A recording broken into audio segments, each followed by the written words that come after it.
pooled their money and built stuff, built communities, built banks, built colleges. But they never taught us that in school. Nope. They didn't teach us all that we had done in school. They just made it seem like it was Kunta Kinte and Kizzy and Yessa. No, that's not our story. That happened to some people, but black people were fighting against slavery. So as I wrote this book and was researching this book, the story of Tulsa's Black Wall Street took me, of all places, to Florida. Not quite. Well, I just want to tell you, after Trayvon Martin, I didn't want to ever go to Florida again in my life. But then I started reading, and it blew my mind. Did you know that Spain owned Florida until 1831? Yeah. Did you know if you were enslaved, not enslaved, but an enslaved African, because our history did not start nor stop with slavery.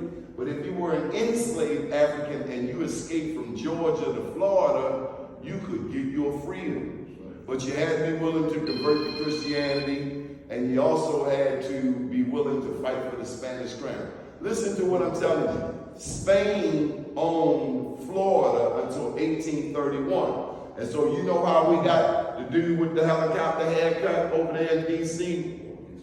Do you know who the Trump was of that era? He owned a $20 bill. Andrew Jackson. Andrew Jackson, he was like Dudley Do-Right. I can get those black people out of Florida, because black people, they were strapped there. I don't know, I hope you can say that in church. Nat Turner was a preacher, by the way. But the black people in Florida were strapped. They were armed because they were free. Come on in, brother. They were free. Florida, there's so much black history in Florida. Let me tell you, did you know there were black pirates? No, it has to be. Brandon, did you know there were black pirates? Yeah. There was one over by Biscayne Bay. That's over by Miami. His name was Black Caesar. Black Caesar had about 6 or 7 million. Did you know there were black pirates? Hold up.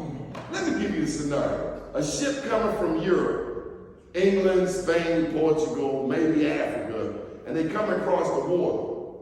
Sooner or later, the black people gonna get loose. You do know that. You do know it wasn't like, okay, Donnie, you're gonna be a slave. Okay.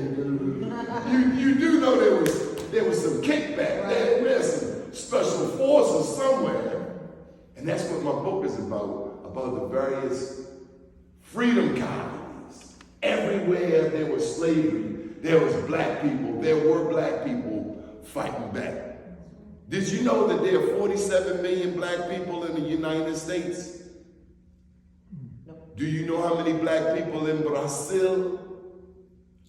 About 110, 120 million.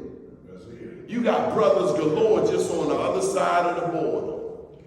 Did you know that they had a hero? His name was Zumbi. Z-U-M-B-I. In the end, he was beheaded, but he is a national hero. Jamaica had a national hero too.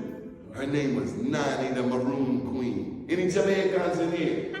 Who like Jamaica? You want to tell them the story? Do I tell them? British soldiers, don't laugh at my accent, seriously, I'm practice real hard. British soldiers come after Nani and they shoot the bullets at her and she flip her backside around and the bullets ricochet back and knock them down. Authentic? Yes, sir. All right. And let me just tell you, if you ever go to Jamaica, don't stay on the resort. Pay somebody to take you up into the mountains so you can see the real Jamaica. I was up in the mountains, saw some German Jamaicans. Blew my mind. That's like ginger and pineapple juice, which is really good. I got it from the Jamaican store. Okay.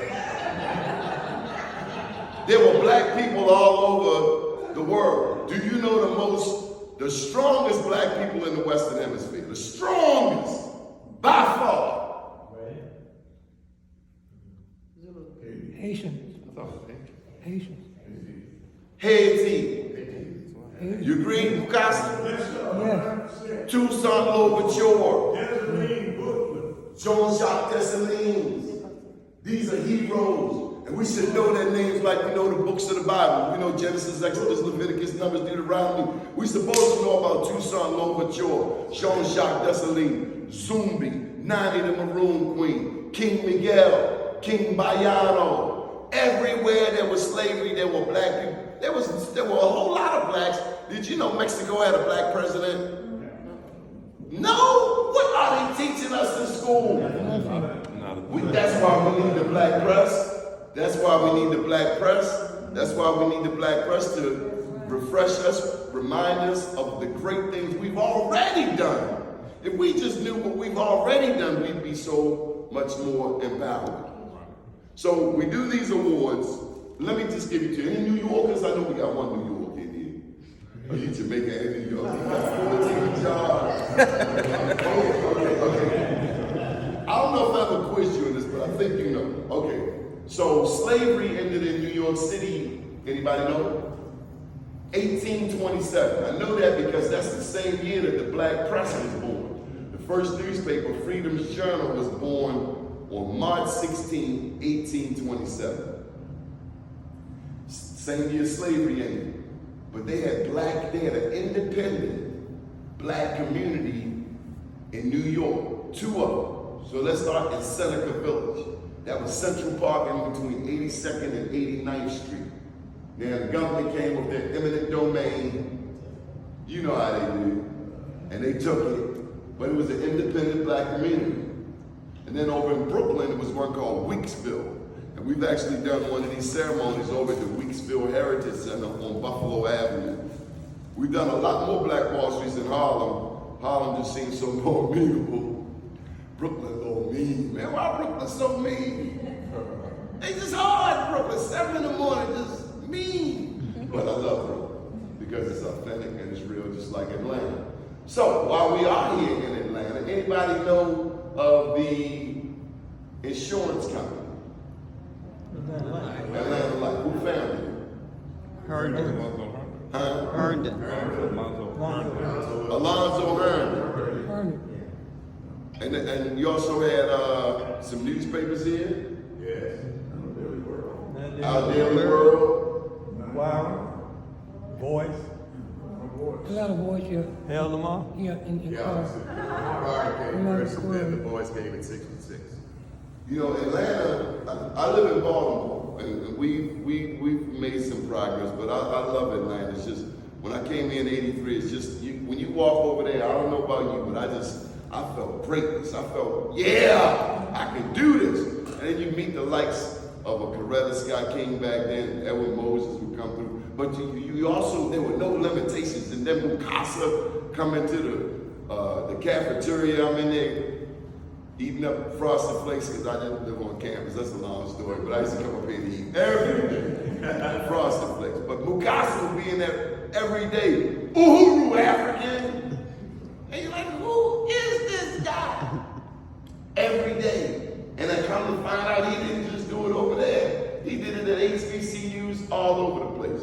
So not to be double the point, we celebrate black entrepreneurs and professionals as well as the people who support them regardless of race. To date, BeMoreNews.com, that's my website. We've given away over 2,500 of these. We named them after the man who made them. He just went on to glory.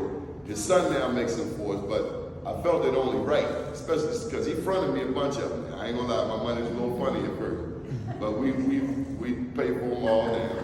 But we had to name them after him. It was only right. When we come here, we got it. And that's what we got to get back to, just basic respect. We're going to come in this lady, I'm going to give all you a black boy, and not going to give the queen one? That's like Bobo the Clown. We're not doing that. Yeah, we're like wearing plaid, stripes, and stars all at one time. So let's not even do that. So since I mentioned, Morocco, you going to help me with this? Sure.